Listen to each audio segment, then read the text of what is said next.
भदोही वाली दीदी के चैनल पे आवा आप सभी के एक प्यारा सा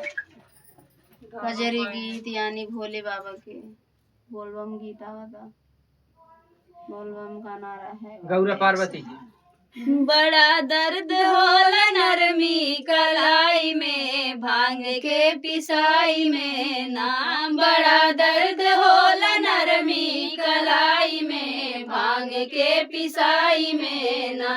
पड़ा तवा में ठेला ठेला बड़ा दुख देला पड़ा हाथवा में ठेला ठेला बड़ा दुख देला चूड़ी फूट जाला लोड़ा के चलाई में नरमी कलाई में ना चूड़ी फूट जाला लोड़ा के चलाई में नरमी कलाई में ना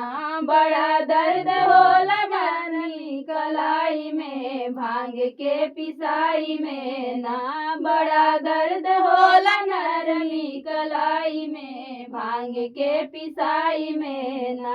एक तबर से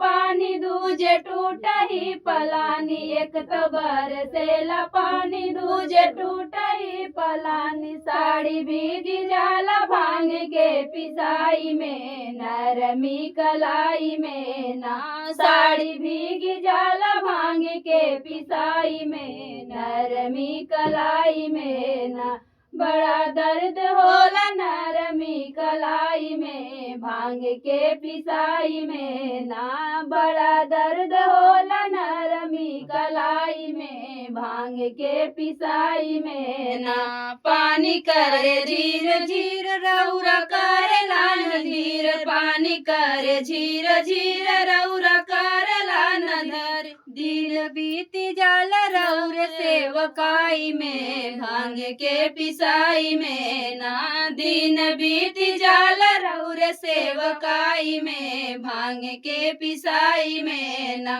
बड़ा दर्द होला नरमी कलाई में भांग के पिसाई में ना बड़ा दर्द होला नरमी कलाई में भांग के पिसाई में ना गाजा भांग के आहारी रौरा साचु के अनाड़ी गाजा भांग के आहारी रौरा साचु के अनाड़ी लाज लाग जाला नस के पुटाई में भांग के पिसाई में ना लाज लाग जाला नस के पुटाई में भांग के पिसाई में ना बड़ा दर्द होला नरमी कलाई में भांग के पिसाई में ना बड़ा दर्द होला नरमी कलाई में भांग के पिसाई में ना